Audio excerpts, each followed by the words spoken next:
Welcome, fans. We are live on thehannibaltv.com with another episode of the Shooting from the Hip podcast. My name is Jack Kilby, Executive Vice President of Great North Wrestling, and I'm joined, as always, by the man, the king of the streets, the Kingpin, Angel Medina. Angel, how are you tonight, sir? Well, you forgot to say the fully recovered. Well, we're going to get to that. We're going to get to absolutely. Why don't we just jump right into that to give the fans the update on your recovery program from that rather major surgery that you had earlier. Yeah. Well, it's good. It's still healing. It's nothing crazy, but I just feel a little bit of aches and pains and in the incisions because it's like raw nerves that are still healing and stuff like that. But I'm walking fine. I haven't tested the running yet because I really don't want to push it, but I've been walking on the treadmill on a decent incline and, I'm not feeling a thing. Like the doctor said, I probably would notice it on uneven surfaces, but I tried that out a couple weeks ago in my backyard just to step on the concrete barefoot. And it felt great. It's probably one of those type of things where you hit it just right, that you just hit it just right and you go, oh shit, what the fuck is that? So, but at least it's just, from my perspective now is doing great. So, I'm ready, to get back into the swing of things. What's the next steps in terms of do you move from the extra support to nothing at all, and have you been able to put any sort of weight bearing activity such as not squats but say the machines at the gym for your legs or anything like that, or have you even tried that yet? No, I'm wearing an ankle brace when I'm home when I'm doing stuff or like walking on the treadmill. But I could, when you like wear something like knee pads, right? You wear knee pads all the time, and then when you take the knee pads off to do the same thing, you're like, you feel naked. So I've been wearing like the ankle brace for quite a while. That when I don't have it on, I just feel like it just feels weird. But it's not because I need it. It's just because it's just a comfort, I guess, to have it on. But like I said, everything's going great. I'm back in lifting weights. I haven't tested the squats yet. Like I said, I really don't want to push it. But it's going to come in soon. Good stuff. Well, we're just coming off a major successful show with Great North Wrestling on November the 4th, the Renfrew Reckoning, where Magnum McLaren maintained or retained his Canadian championship against Rene Dupree, who very, very blatantly broke the rules, assaulted myself, and basically indicated that he was unaccountable to any sort of rules in terms of Great North Wrestling. But we're looking ahead. We're looking ahead to 2024 and our new season of Great North Wrestling, and we've got a lot of interesting stuff to announce in the weeks and months to come, and we're hoping that the Kingpin can make his return and bring that title, that longest reigning title in professional wrestling, the longest reigning heavyweight title, that being the Hardcore Road Trip. There we go. See, I'd even forgotten about that now. So you caught me right off guard. I was right in the middle of my spiel there, trying to sound like Mean Gene. Yeah. The longest reigning heavyweight championship in wrestling, that Hardcore Road Trip Championship, bringing that to Great North Wrestling in 2024. So we're gonna keep tabs on your training process and keep the fans in the loop as to announcements as they come. Are you looking forward to getting back into the ring in 2024, sir? I'm being honest. I'm looking forward to going to Canada. Like I said, I've been talking to my friends. Like, I always put Canada over, because like I said, you guys always treated me right. The candy bars are totally different. It's just like a kid in the candy store. So I always look forward to going, like I said, Boston pizza, get that poutine. I just enjoy it. So I'm more excited just to be back across the border in Canada and just, I don't know. It's just a feeling that I have that I just enjoy being there. It's the same thing. Like, I forgot who told me this. These Canadian guys love to come to the United States to Burger King for their orange soda. And I'm like looking at them like, I don't get it. What's so special about their orange soda? It just tastes different. Mhm. So we just look forward to come to Burger King for the orange soda, which again is just like over my head. But again, it's me talking about Canada, and I go, oh man, I love this, I love that. Guys like, why? Does because you're used to it. Those are treats for me when I come back, and it's like little rewards because I'm not going to get it back to the next time. Because the last time I was there was like 2013, 2014. 2014. Yeah. And that was a negative experience, was it not? no, absolutely. But again, that negative experience, but the experience I had with the Canadian people is always top notch. So that's just a drop in the bucket what happened, but everything else was just glorious. I just enjoyed it. Well, I'm looking forward to having you back, and given the fact that I was involved not in a management capacity, but in those hardcore road trip shows in 2013 and 2014, I'm really looking forward to being in a position to bring you in and have that title defended, because it's long overdue, and I think you're going to experience a career renaissance starting with that. Absolutely. You're motivated. You're coming back from this surgery. I think it's going to be a big thing. So the fans that watch the Hannibal TV, keep hit that subscribe button. Keep on top of things. We'll have that information as it comes to pass. But before we get into today's topic, which is, Alfred is asking, do you think Great North Wrestling will ever come to Cornwall, Ontario? Well, sir, I don't think I'm letting the cat out of the bag when I mention that, yes, Great North Wrestling is planning a huge super show for Cornwall, Ontario in 2024, and we will have more information as... Just curiosity, where is Cornwall? Is it deep in the Canadian mountains, or is it just like a close to... It's in Eastern Ontario. It's close to Quebec. It's on near the border of Quebec, but it's about an hour and a bit from our home base in Ottawa, Ontario. But it is a huge wrestling town. The WWF used to come to Cornwall and tape superstars and other syndicated television in one of the big hockey arenas, and we're in talks with some people that are going to make things really, really special. So Cornwall is basically like the Tennessee of wrestling, where it's just millions of fans, because when you go to Tennessee, you can't beat those people because they Smoky Mountain Wrestling, Jerry Lawler. I mean, the fans just take it to heart. I mean, it's just a different environment. I love Tennessee, because the fans get involved. Cornwall is a very, very big wrestling town, especially for classic old school wrestling and the type of product that GNW offers. So again, it's going to be huge. 2024, I thought that we couldn't really top what we did in 2023 with the restart of Great North Wrestling. 3 very successful shows, but I think we're going to do it, and we're going to bring in some big names and some big stars, of which you will be one. But before we get to the topic at hand today, and that is a countdown and your assessment of gimmick matches in professional wrestling, the iconic gimmick matches in pro wrestling, and your experience in relation to those that you do have experience in, wanted to get your comments or your assessment on the big news story of the week, and that was the sentencing of Tammy Sitch, another original ECW veteran. And I know we've talked about her on the program before, but now that it's come to pass, what are your thoughts on that 17-year sentence minus about 585 days time served? Well, before I get to that, also too is CM Punk showing up at he's an ECW, not original, but ECW alumni in regards to that. But man, dude, it's just so sad watching a celebrity like Tammy spiral down in a hole of just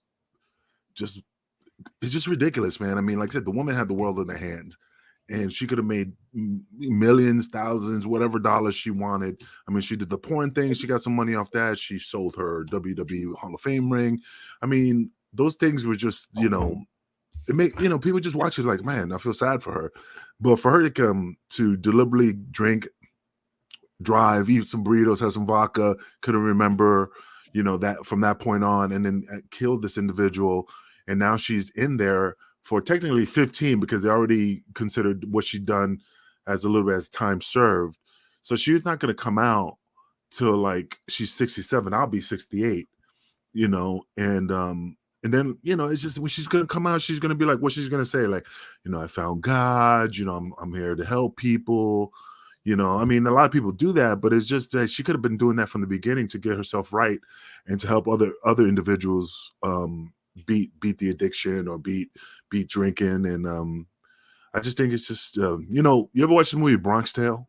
You bet. The Yep. saddest thing in life is wasted talent. Mm-hmm. And that's what it is. She was so talented, she was very beautiful, and she just let herself go. And I really don't have any sympathy for her. I just think that everybody deserves a second chance, but this is a fourth chance. I hope she does change, or more, but I hope she does change. I mean, I hope she does change and proves me wrong. That would be good. A lot of the fans commented on the fact that she brought up the death of Chris Candido as sort of the precipice of her downward spiral, and that was seen as kind of a disingenuous statement given her. I'm trying to find a way to phrase this correctly, but given her her alleged less than faithful relationship with Chris. Did you catch that? And if you did, what did you think of her calling back to him? Yeah, I mean, I definitely got on that, that she just brought him up, but she was the one that caused all that, basically. I mean, cheating on him with the Shawn Michaels or other wrestlers. Again, I like Chris Candido. I'm not bashing him or anything, but just as a man, you give this woman that you love a chance, and she just throws shit in your face, and you just keep eating it. And I've been there, and I totally understand it because Candido didn't deserve that, but she made this guy, broke his leg. It's not her fault, but he was on the gimmicks and stuff like that. It's her fault. So I don't know how she could be like, well, due to the fact that he died, brought me to the spiral, but you started it.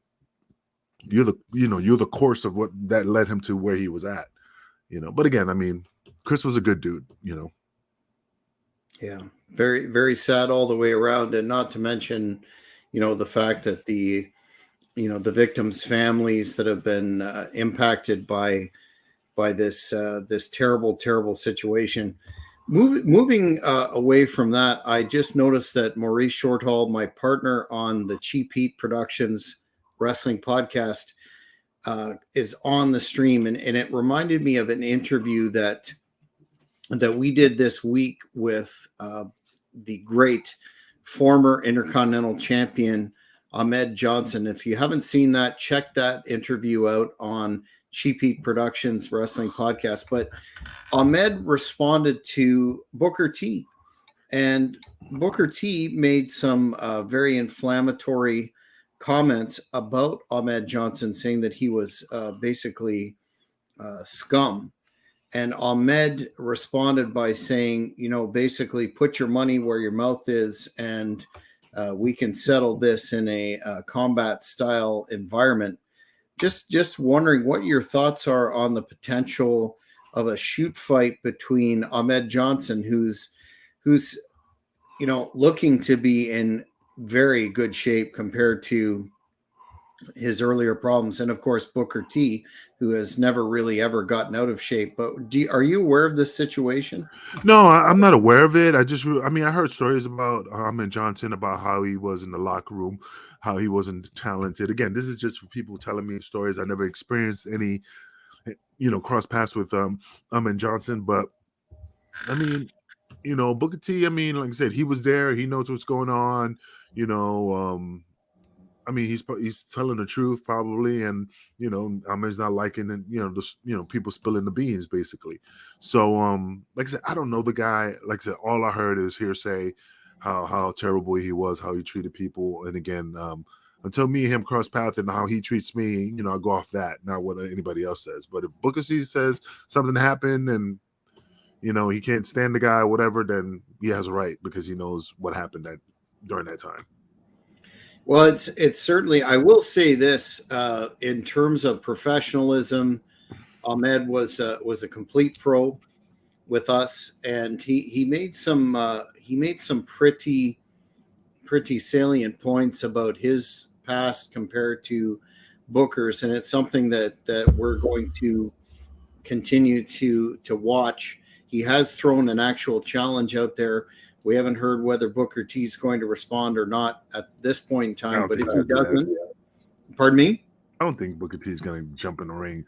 I mean, he doesn't have nothing to prove. You know what I mean? Like, Ahmed Johnson is going to go, well, if he fights him, that's just a notch in his belt. If win or loss, is just putting them out there in the internet. So I don't think Booker T will ever jump in the ring and take that challenge. Well, we're going to over on the Cheap Heat Productions podcast, going to keep on top of that story. And if Ahmed does, if Booker does not respond to Ahmed, then we're going to have Ahmed back. Maurice points out that Booker only does one podcast a week, so we'll need to wait. Now, in terms of gimmick matches, you being an ECW veteran, I know that you've worked many of these type of encounters.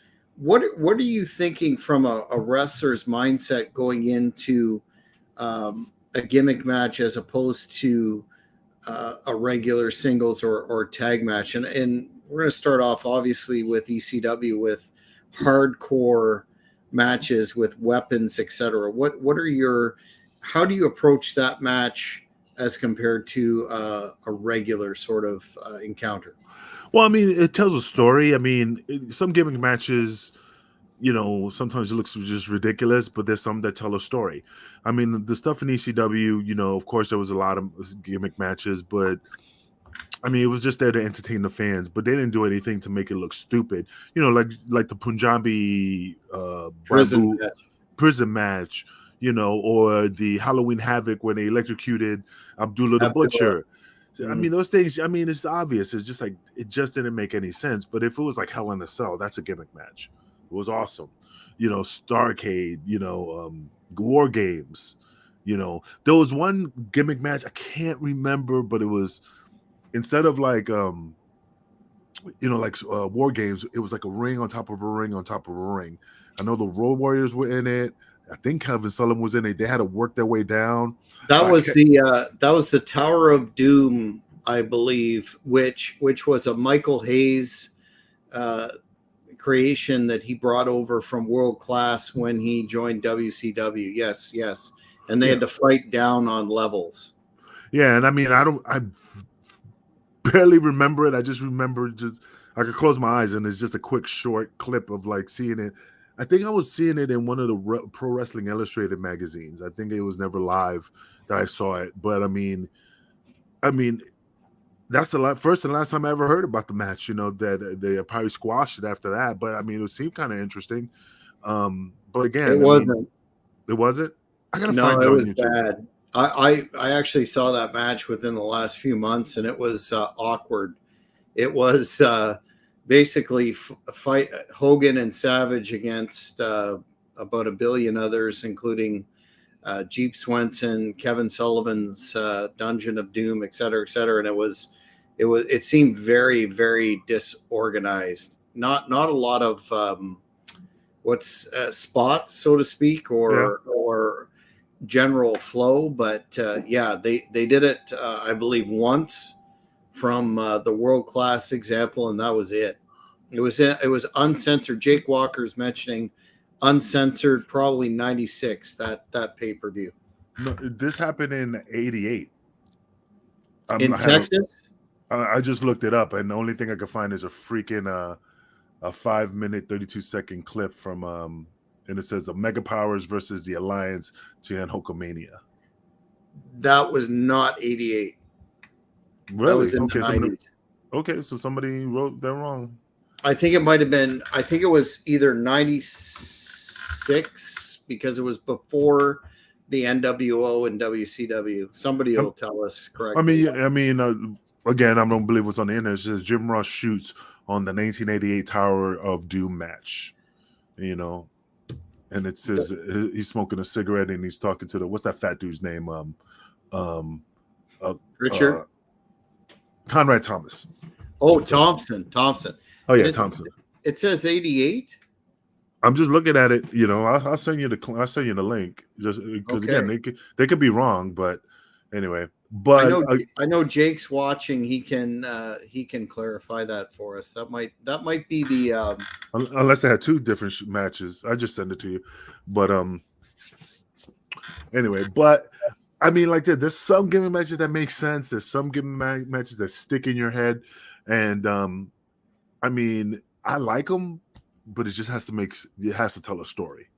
Well, we're fresh off the War Games pay-per-view where CM Punk debuted, and of course that was a Dusty Rhodes invention in Crockett, Jim Crockett Promotions in the 80s, and one of the modifications that WWE used was they took the roof off.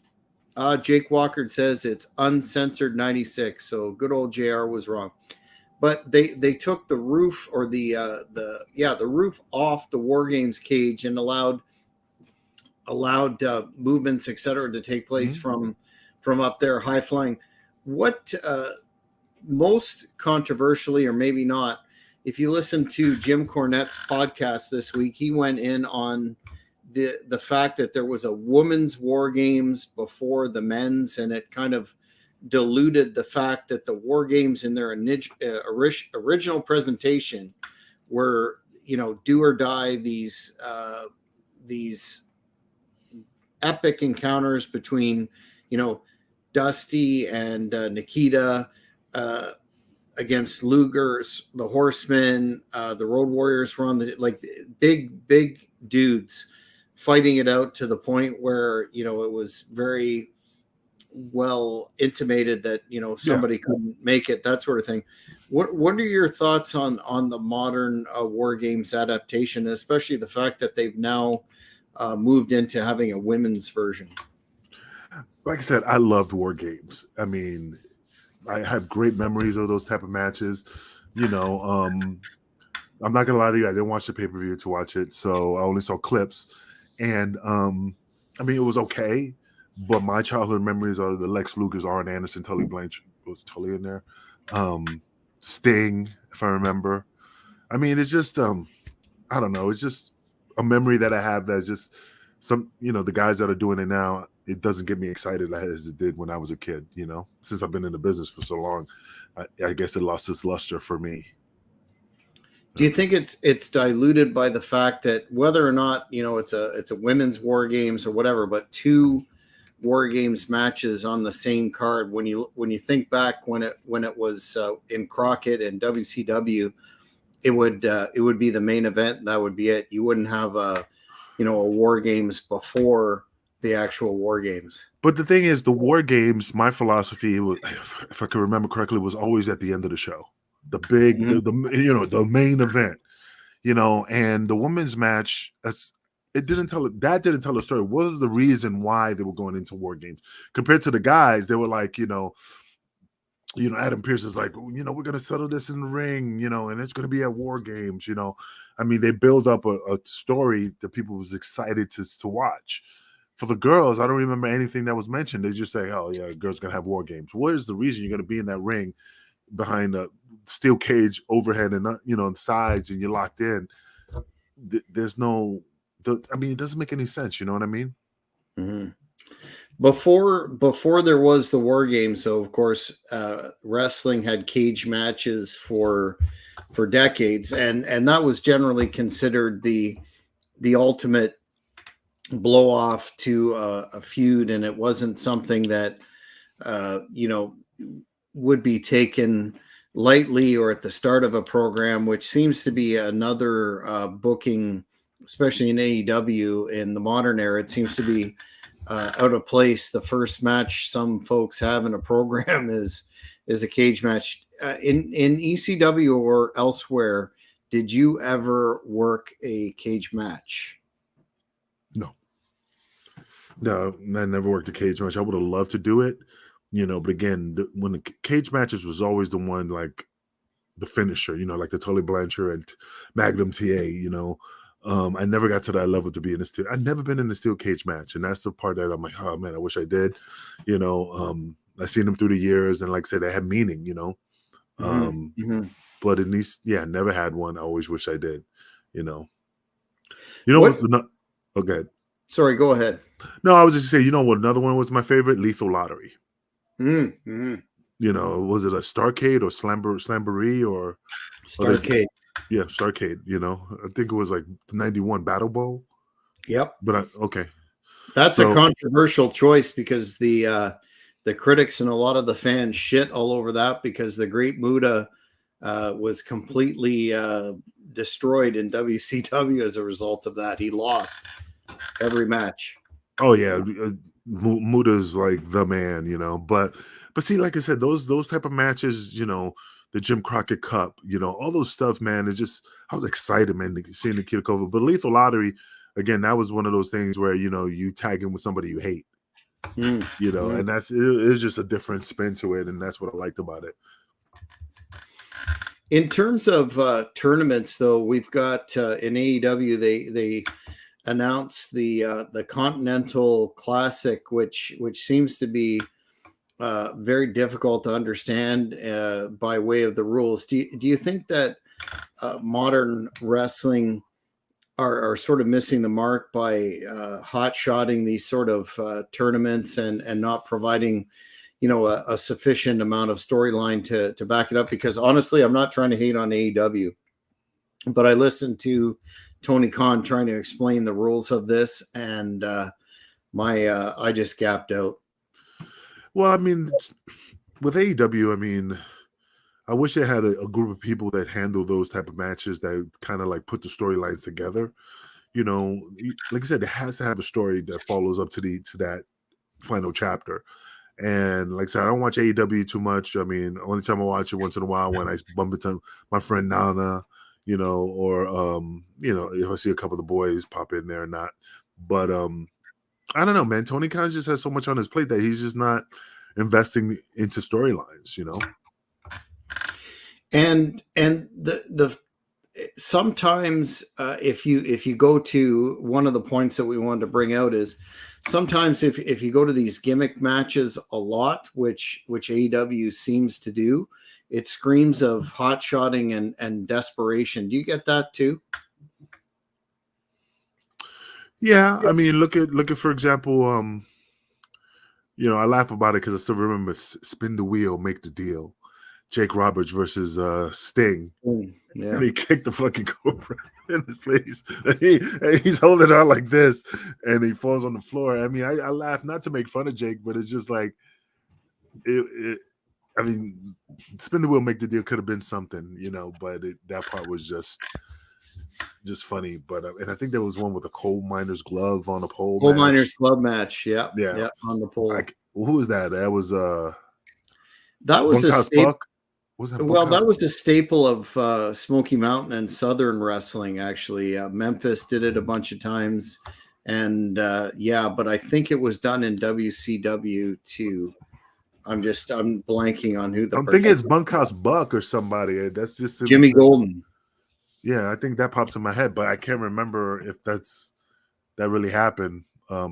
Check that out. I've got a comment from Harry Grievous, the man who was behind the original ECW. So much of that music, did an excellent interview here on the Hannibal TV recently, and he's indicating tag team matches were the very first gimmick match. Absolutely. Yeah, absolutely. Yeah, but there was Hacksaw Jim Duggan versus Bud Sawyer, coal miner's glove match. Oh, in Mid-South? It was in Memphis. Jim Duggan versus Hercules Hernandez, coal miner's glove match. And that was in Memphis. So what about DiBiase versus Duggan in the tuxedo match in Mid-South? I don't see that very often. Iron Sheik versus Dutch Savage, coal miner's glove match, 1970. Yeah, it's a bunch of them. I just didn't know that I didn't know that, I just didn't know there was that many had lineage to it. But yeah, Neither did I actually. But the last tuxedo match that I can recall, other than the Duggan DiBiase one, was the Jim Cornette and Paulie Dangerously Great American Bash match, where they had the stipulation that the tuxedo be removed. Speaking that's of, cheesy. pardon me. That's cheesy. Tuxedo match, garbage. It is. Oh, Harry's saying again, some love. Oh yes, the Judy Bagwell on a pole match. I A thought it was Vince Russo idea. Was it a Judy Bag one that's on top of a fucking forklift in a Forklift. cage? In a It was a cage? forklift, and it was Viagra on a pole match. The both brain children of Vince Russo, if I'm not mistaken. You know what would have been cool, man? If somebody I would have popped for it if they put Judy Bagwell in the steel cage on top of a forklift, and the guy took the forklift and drove it and just dropped it off the stage. Just gimmick up, but that'd be freaking hysterical.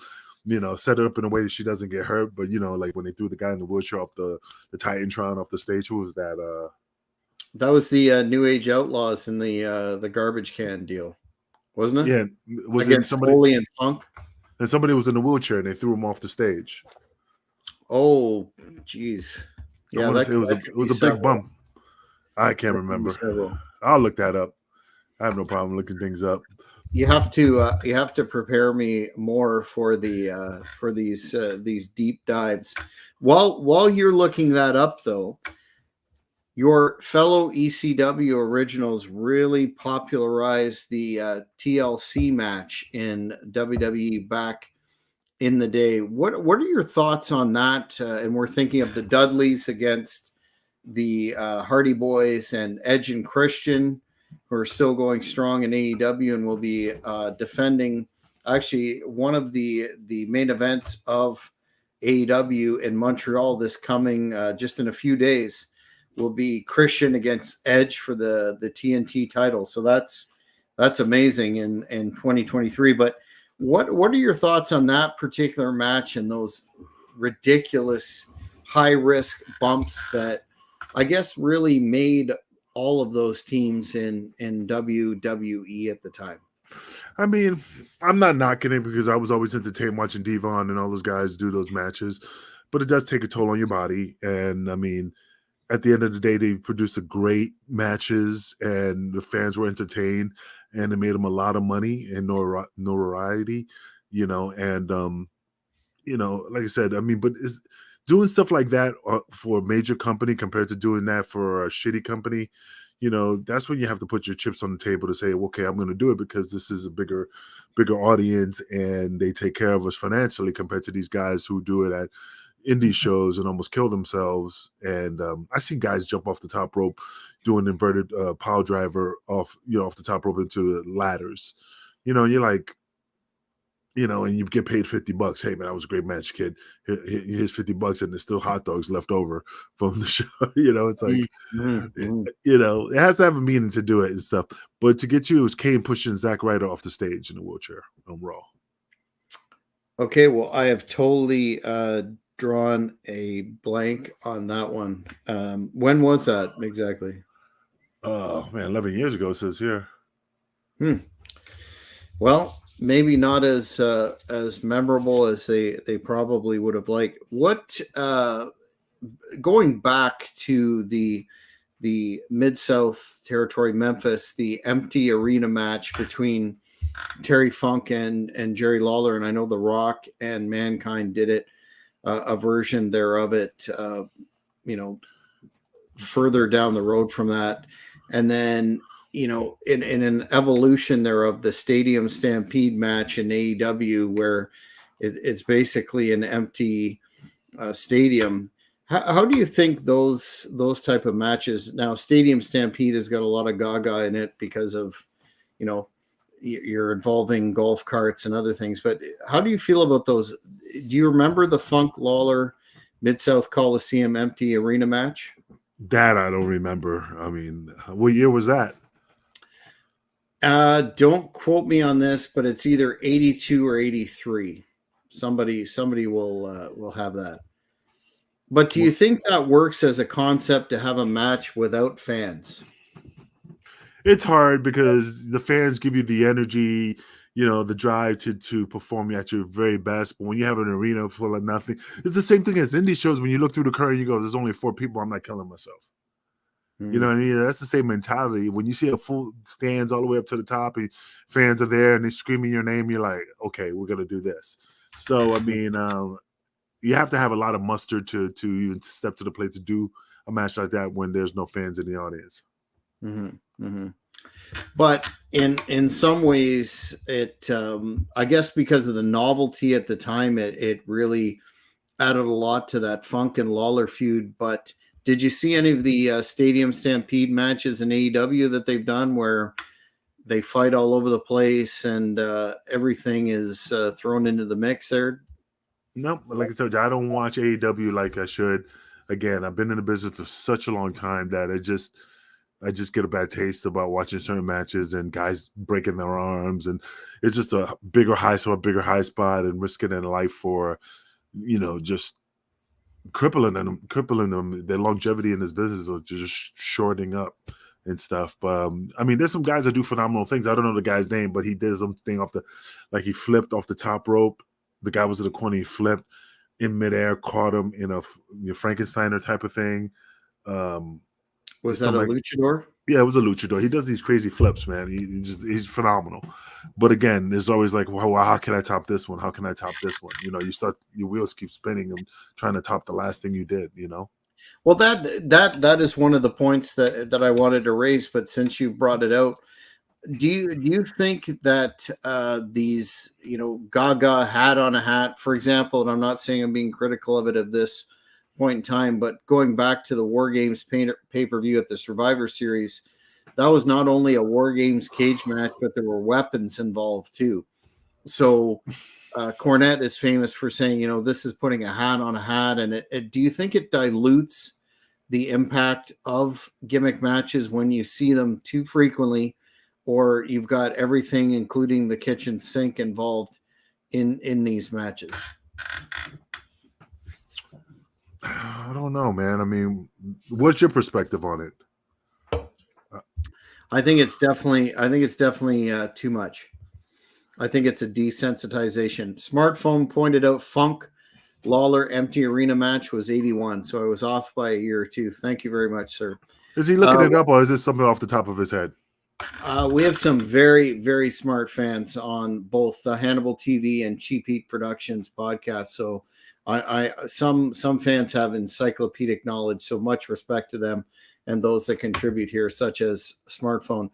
Back to your question, I think it becomes too much. However, the problem is after everything has been done and every possible gimmick match, including, you've got CZW and some of these promotions, quote unquote, that run death matches, like everything's been done. How do you put the toothpaste back into the tube? And, a lot of the old school commentators, again, I don't want to mention Cornette, but he's obviously an expert in this area. It keeps saying you have a major problem when you try and roll back the tape, so to speak, and not produce this constant sensory overload. And I agree with him in that the War Games, I don't think, needed weapons too on top of it all. No, I mean, in War Games, I mean, that is the weapon, the cage itself. It wasn't Lex Luger picking up on Anderson and smashing him on the top of that was the weapon in itself. You're just overly doing it when you start adding all that fluff. But here's the I guess here's the double-edged sword. Right now, the WWE in particular, and so we're hearing about AEW, are being incredibly successful financially by way of the product that they present, which a lot of the times is quite boring.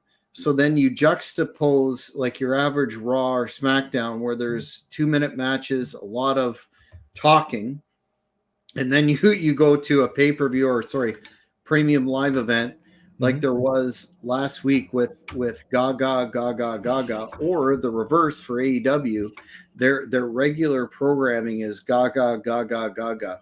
Is there any way to, considering the law of diminishing returns for these matches, is there any way that a promotion could return to a more traditional style where personal issues draw money and leave the major gimmicks and Gaga for specialty occasions, or is the horse left the barn, so to speak? I think the horse left the barn because now they just keep trying to top what they did last, and it's hard to get back to square one doing that. I mean, it's just I think it's too late because again, they're always trying to stop, do a bigger spot than they did previously, By way of your personal experience, though, I want to see if you draw a delineation between hardcore matches as a gimmick and the hardcore style that ECW was famous for. And I know you did a crap load of hardcore, so to speak. Did you ever feel, thinking back to some of your flaming table matches and encounters with the Baldies against Balls, et cetera, we could go through the annals here and some pretty dangerous sort of situations. Did you ever reach a point where you thought this just isn't worth it? Like, do I need to go through this flaming table again? And is this style diluting the value that I should get as a wrestler doing these sort of matches? Well, to answer your question in regards of what I think or what I had to do was two different things. I mean, there was a lot of matches I'm like, oh man, I really don't want to do that. But that was just my inner voice talking to me because I was a soldier and and I didn't want to lose my spot if I'd said no. I didn't have the creative power like Shane Douglas, Taz, RVD, where they could just say no. So until I built that reputation and enough stability in the company to make my decisions and say I ain't doing that, then at that time I couldn't say anything because again I didn't want to lose my spot because there was a lot of dudes behind that curtain that would have done it in a heartbeat for less money. So I had to pick my battles wisely, if they, which I never did. But where do you think and I don't want to go through the number of ECW brethren that have passed away too soon, including the Balls. Oh yeah. But where do you think the accountability lies in terms of that presentation of the hardcore, the physically punishing matches, et cetera, et cetera? Is that on the promoter that puts that forward consistently, or is it on the fans who support such a promotion, or is it down to personal choice? You as the wrestler know the risks, and if it shortens your lifespan, so be it at the time. It falls under the promoter because all those matches that we talked about in ECW all had to come across Paul's table, and he approved it. Again, never, hey, well, that's too much. I never heard him say that. He always said, hey, whatever you guys want to do, it's good with me. So he encouraged any type of matches that if we brought it up, I mean, I never heard him say no, but maybe he would if it didn't make sense in the storyline. But it's just that it falls really on the promoter's hands because he's the one in charge. When it's said and done, and when somebody's injured, who do they go to? They go to the promoter. When everybody needs to get paid, who do they go to? The promoter. People in the concession hands, who did they go to? Is the promoter to get paid for what they sold or divvy up the money, however the percentage is. But again, it falls on Vince's hands, Paul Heyman, Jim Cornette, Tony Khan. I mean, those are all the people, are held accountable in regards to these type of matches. But to play devil's advocate, Mick Foley has said, numerous times that he came, although a big guy, he wasn't, a bodybuilder in that era. And he did what he did because he knew, and he abused his body knowing that was the way that he would get over. And if we look in the modern era, you've got that little skinny Darby Allin who does, ridiculous stunts and, certainly shortening his career. Where do you think the wrestler themselves needs to come in and go, I'm and to his credit, Mick Foley, I've heard him say nothing but, I did this, I knew what I was doing, and now I'm paying the price. Yeah. Where do you think that now some have not. Other wrestlers have said, this was a fault of, I had to do this or else I was going to starve. But where does the individual choice click in here? Like I said, it falls back to the promoter, because we're the ones that bring it to them. Hey, boss, I got an idea. This is what we came up with. And the promoter's there, nod his head. Either he approves or disapproves. Look at Necro Butcher. This guy, it's funny. I'm older than Necro Butcher by a year. No. Yeah. And he, I think it's a year, man. I'm older than him. And I'm like, holy shit, I thought he was older than me. And, last time I saw him, he was in a wheelchair. And that's the scary part, see, I'm 51. He's fucking 50. Wow. His birthday is hold on. He was born July 13th, 1973. I was born in 72. Wow. So, but when you look at him again, I'm not making fun of him because I dealt with him in the fucking Canada. He was at the show, and he was on Hardcore Road Trip. Yeah, and he was the most nicest guy you could ever meet. Very fucking intelligent. Never knew the guy. The guy read a lot, and he was really smart. But when I was like, holy crap, I'm older than him, because when you put your body through all that, that type of hell, you age. I mean, New Jack was limping away. I was just watching something on before we did the show with Super Crazy in Japan. He was still on my screen, and he did this move, this elbow move that he'd done many times, and I noticed that it was like he's not getting as much ups to do the move because he's old, old. And again, still phenomenal wrestler, but it does take, Father Time is undefeated, nobody's ever put him down. Father Time does no jobs. One thing only for Billy Gunn, because that guy looks ridiculous. So, but he looks, better life through chemistry. One thing that I have a lot of respect for Vince McMahon for is the fact that when he was in the Attitude Era and taking those crazy bumps, he said, I would never ask someone to do something that I wouldn't do. And I'll tell you from personal experience, on November the 4th, when that filthy rule breaker Rene Dupree smashed me in the head with a briefcase, broke it, and concussed me, I know that it's one thing for a promoter to say, we want this, this, and this, and it's another thing to be able to go out there and take that hit as well. So yeah, I don't think as a promoter you should ask talent to do stuff that you would be not considering doing. But when you don't have no name and value, and you're just an indie worker, 9 out of 10 those indie workers are going to do what they was told. It's sad to say, but it's true. Oh, it's true. It's damn true. In the most recent sort of, notwithstanding the Stadium Stampede match, but the recent phenomenon that we saw grow over COVID was a form of gimmick match, I guess, in terms of the cinematic match. And we had the late great Bray Wyatt against Cena, and then a lot of folks remember the I guess it was called the Boneyard match between AJ Styles and The Undertaker. That some are arguing that's an evolution of the business, and some are saying, well, that's not wrestling. What are your thoughts on that, Kingpin? Bro, I mean, I laugh at it because I remember, like I said, during the COVID time, and they had the Thunderdome, and fucking Randy Orton set fire to the Fiend, and that it clipped. It kind of like had a hiccup, and you could see like a Fiend laying there. All of a sudden, when he set him on fire, it was just a mannequin. I mean, it's just like I said, man. It's a horrible. It's just horrible, man. Some of them will hit it out the park, but majority of them just shits, man.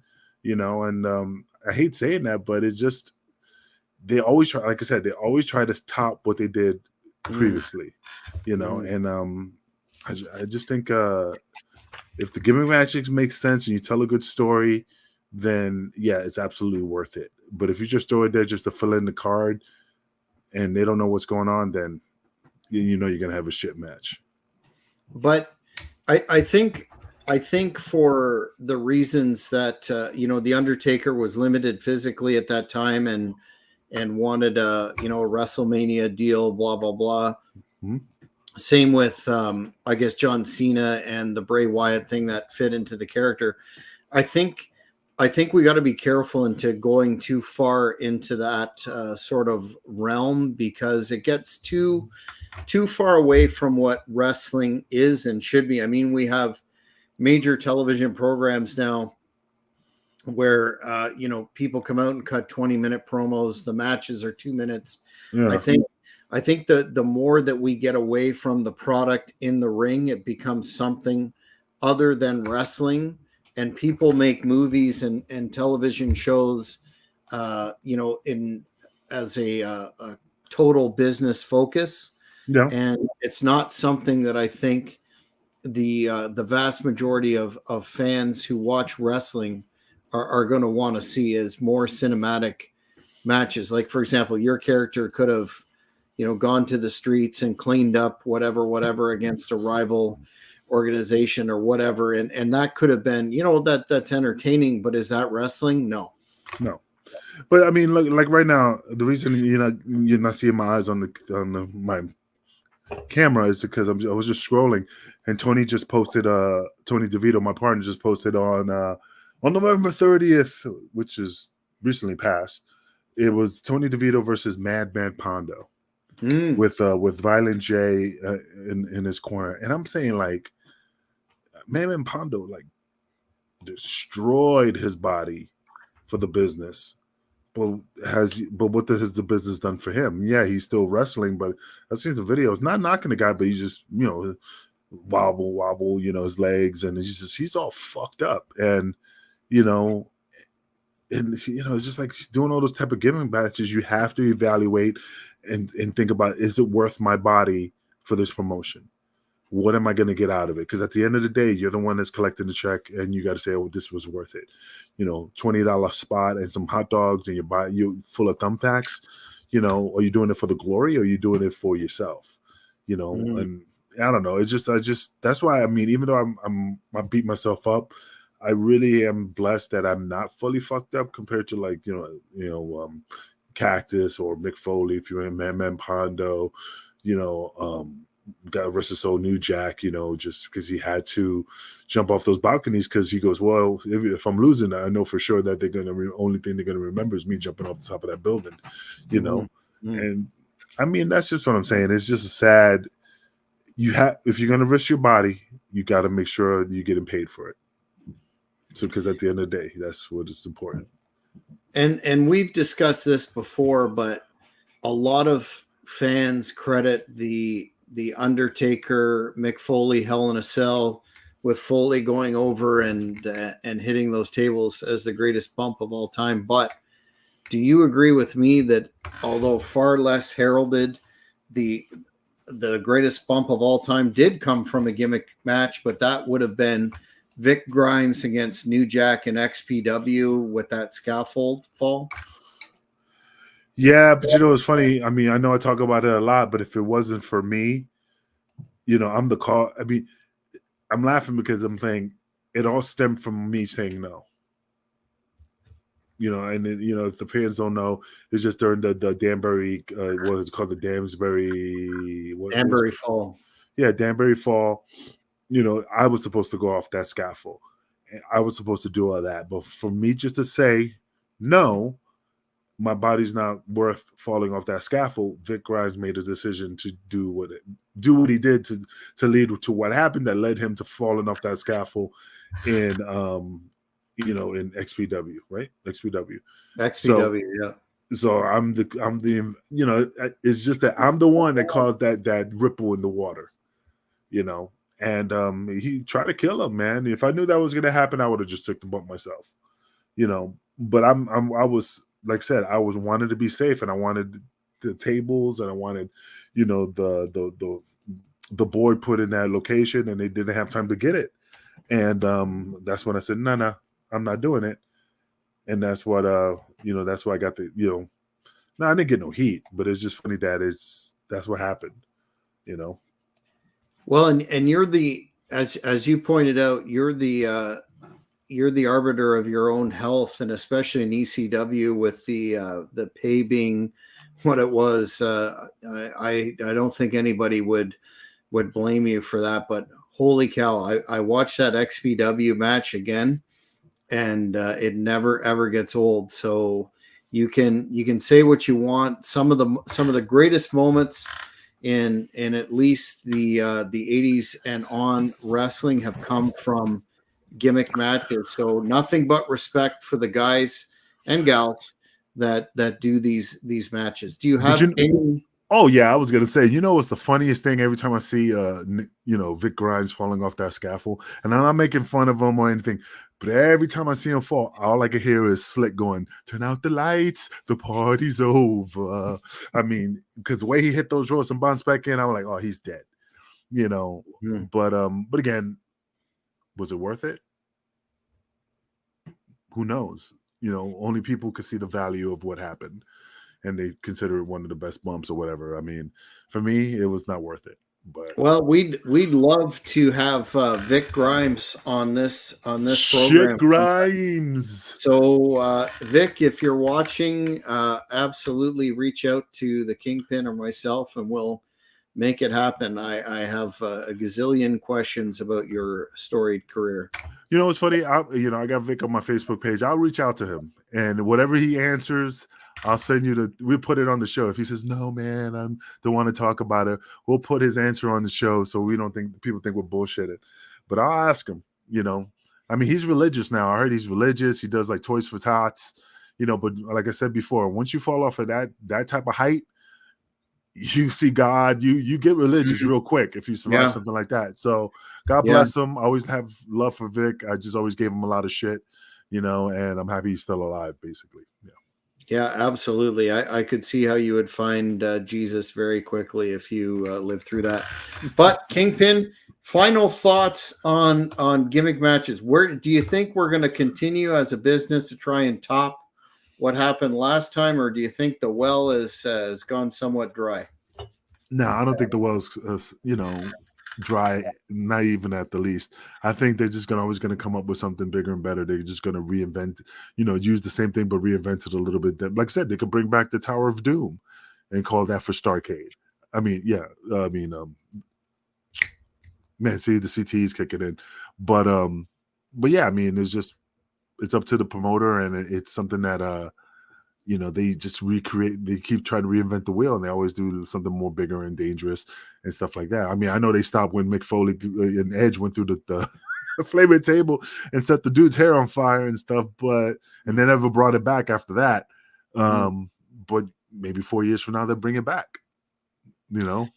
What I guess it's a case of whatever can be looked upon to attract those eyeballs, and that in the modern era of social media and limited attention spans is becoming a more and more difficult task. But I wanted to mention to the fans that we're still taking suggestions for show topics, of which this was one. Sorry I didn't get into the WWE match, the Elimination Chamber, because I think again it falls into the hat on a hat deal with a cage and then a bunch of Gaga in there, and they haven't.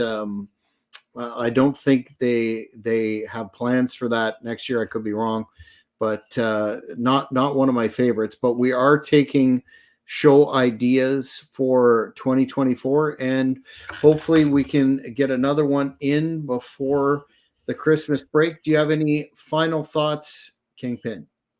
Well, I just want to thank all the fans for the well wishes. Speedy recovery. It means a lot when people reach out to me. So I just want to say thank you for the thoughts and prayers. I mean, it wasn't that serious, but I appreciate people reaching out to me. So 2024 is going to be a big year, and hopefully, we'll definitely put something together for me to come back to Canada and defend the title. Also, just to see you and hang out for maybe go to Boston Pizza like we did last time and just have a good time. And like I said, We man, won't it's just, talk about that, will we? no, we won't talk about that. But again, man, I appreciate it. Yeah, you get well, man. I mean, hopefully, you'll beat it. I mean, it's like I said, you built the immunity, you just feel like crap, I've got that crippling Canadian winter virus thing happening, but hope to kick out on 2. And definitely, once again, not to continually beat this topic, but fans, you're going to want to subscribe to thehannibaltv.com. Keep up to date with all of the good stuff that we have planned coming up for 2024, notwithstanding the fact that we are going to have a major announcement coming for the Super Show we are planning for Cornwall, Ontario in 2024. All this good stuff happening. Subscribe, like, and engage in the shows. Like, we have the best fans who watch, particularly this podcast, smart fans. If you have ideas for shows, things you want to see, let us know. But until next time, Kingpin, can you sign us off? Peace out. There you go. I can't top that.